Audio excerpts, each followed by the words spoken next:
Le milliardaire David Watson est rentré chez lui à Austin et s'est arrêté devant la porte. La maison l'a accueilli dans un silence inhabituel, sans les cris joyeux des enfants, sans leurs rires éclatants, ni l'odeur de terre fraîche. Jadis, la cour bien entretenue, soigneusement arrangée par sa défunte épouse, s'était transformée en une drôle de zone d'entraînement. Là où il y avait autrefois des pelouses bien vertes et des massifs de fleurs parfumées, se dressaient maintenant des constructions bricolées, des barres de traction en vieux bois, des pneus retournés attachés par des cordes en chêne, un mur en planche récupéré. Voilà. Ça avait l'air brut de décoffrage, tout était un peu chaotique, mais au milieu de ce bazar, on sentait un ordre, comme si chaque obstacle avait sa raison d'être.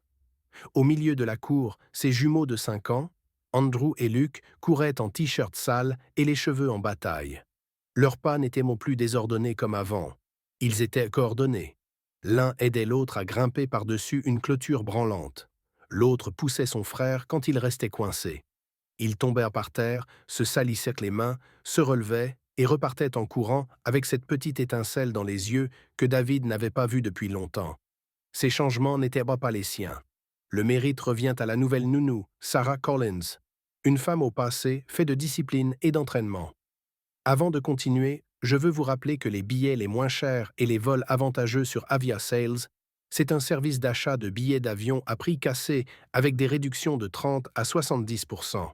Cliquez sur le lien dans la description ou scannez le QR code. Son regard calme et sa voix douce ont remplacé les cris et les supplications qui ne faisaient qu'énerver. Elle transformait chaque dispute en mission et chaque tâche en jeu. Au lieu des punitions, il y avait des récompenses symboliques, en argile. Des médailles peintes par des petites mains, des titres inventés ensemble et le droit de choisir une histoire du soir. David restait là, regardant ses fils, d'habitude tellement têtus et toujours en train de se chamailler, agir pour la première fois comme une vraie équipe. Ils ne réclamaient plus d'attention, ne se disputaient plus pour savoir qui commandait, mais marchaient côte à côte, se soutenant mutuellement. Et quand ils sont arrivés en courant vers lui, tout sale mais rayonnant, en lui tendant une médaille en argile séchée avec une inscription bancale « Équipe Watson », quelque chose a bougé en lui. Il s'est avéré que dans cette maison, le chef n'était pas celui qui, pas plus de pouvoir ou d'argent, mais celui qui n'a pas peur de tomber et de se relever avec les autres. Depuis, la cour est devenue leur QG.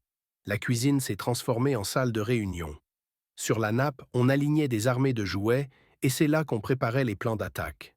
Les soirées étaient remplies d'histoires, parfois inventées par les enfants, parfois racontées par Sarah, parfois évoquées par David, se rappelant les jours où leur famille était encore complète.